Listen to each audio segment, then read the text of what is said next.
Well, good afternoon and happy Sunday in January 2022. It's probably -4, -5 degrees up here, which is the warmest day that we have had in a month. So I am out hiking and loving it. Where I am is on the side of a mountain, the second lowest mountain in the Banff area. So first of all, hello, my name is Patrick Toomey. Thank you for joining me up here. Thank you for coming on our little YouTube channel. I spend most of my life giving live virtual tours now, but every now and then it's nice just to catch all this on video and share it. I'm looking down towards the stables of Banff, down towards the Cavan Basin in the distance, which is where Banff really began. In fact, it's the birthplace of Canada's national parks.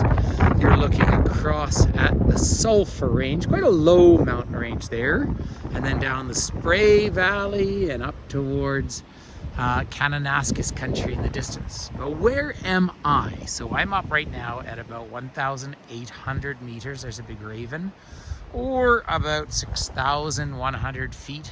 Beautiful Mount Runnel in distance. So I'm above the town of Banff. I drove up on the hairpin turns of the Banff Mount Norquay Road. Mount Norquay is one of our 3 ski areas and the closest one that we have to Banff. You might get a little peek through the trees of the mountain there, named after the first premier of Manitoba.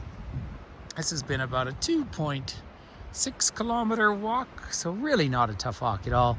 Moderate sort of walk in lovely snow, but nicely compressed through here. So this is the Stoney Lookout circuit. It's sort of a circle, or they can go back the same way. When the snow is clear, you can even make your way all the way down to the Trans-Canada Highway. You can even do it on bicycle. But I just will get ever so slightly controversial for a minute, because we call this Stoney Lookout, and this is the land of the Ottawa Nakota or Stoney Nakota people who lived here for hundreds, if not thousands of years, as did the Blackfoot people. And Cree people travel all the way down here. Archaeological evidence puts people in the Rockies for at least 11 to 13,000 years. But officially, this little mountain here, just curve around and show you the town of Banff and Banff Avenue out in the distance there. Canada's first, most famous national park. But the official name still of this mountain is Stoney Squaw, and that is, I don't even like saying that out loud. The term, of course, is sort of a generic, and I would say pejorative term for an Indigenous woman. One of the stories that you read here is that a woman nursed her ill husband hunting on the side of the slopes. I believe that part because this is a gladed land. See, glading, so the trees are nicely split apart. There's a large deer and particularly bighorn sheep population up on the side of this mountain. So perhaps, and as we emerge out to the great view, we'll look across at mighty Cascade Mountain, which at one time was called Stoney Chief, but for the moment I'll call it Stoney Lookout. And out of respect for the Stoney people, I think it would be nice to find perhaps an even more appropriate name.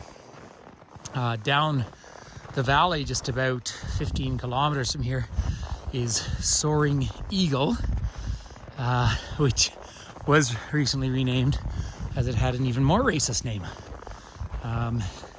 Anu Ita Apu, I think is, again, my pronunciation of Stoney Nakota is not great, but boy oh boy, it is fun. I do know a few people who speak it, and there's a population over just 20 minutes, 30 minutes down the road, about 3,700 people, 3 bands that live in that area. Though our connections with Indigenous people, not just ancient history, is living history, and we're all part of one broad, diverse community. So that's a neat thing. Have a look at this gorgeous tree here, who had to rethink its style. Something obviously fell on it, damaged it early in its growth, and it grew around. Now, we've had a lot of snow this year, and it has been, well, it's always spectacularly beautiful here in the national park. However, This year has been just cold. Beautiful cold, but cold, and lots of snow. Now some of that fact is because they've had these massive storms on the west coast. We're just shy of 1,000 kilometers from the west coast in the Pacific Ocean here.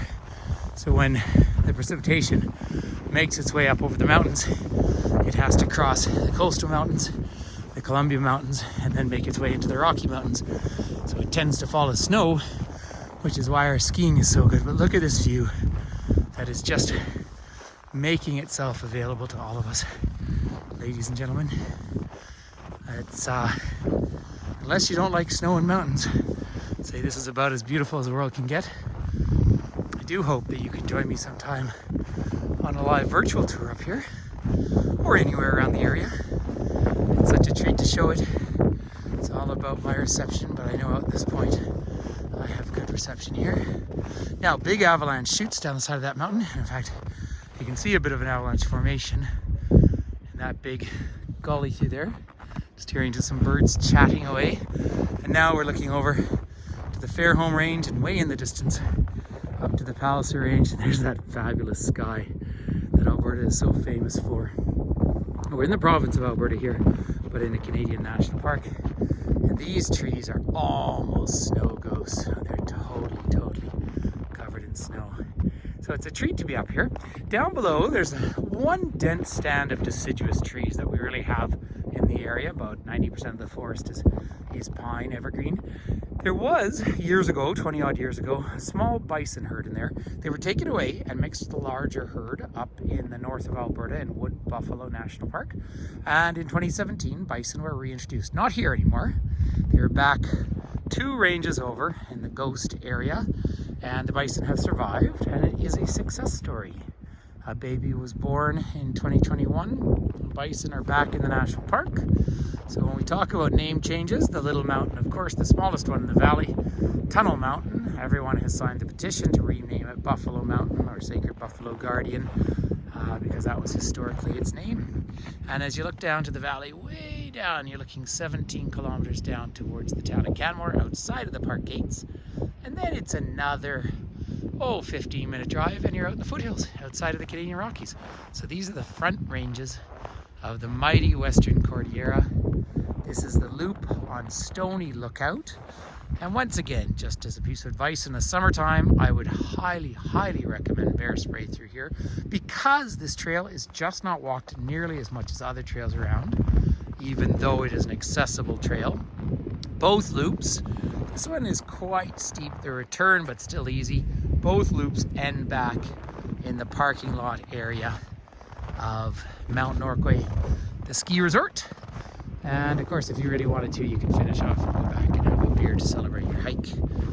So up there is the top of Mount Rundle, and some good wind coming across. Down in the valley, it is somewhere right around freezing, maybe even slightly above. I'd say about -5 Celsius here, so that's probably somewhere around 22 Fahrenheit, I would think. So there we are, ladies and gentlemen. So happy to share this with everyone. Thank you for coming to my nascent YouTube channel. It's awfully fun to be putting it all together, and I'm still learning the technology, but if you'd be so kind as to subscribe, because apparently I need 1,000 subscribers for it to become something, I don't know, but if not, that's just fine. It's lovely having everyone here. And I just heard some banging in the distance. That's avalanche blasting. So take care, stay safe, and enjoy the great outdoors on these beautiful warm days, everyone. Thank you very much. Peace and love.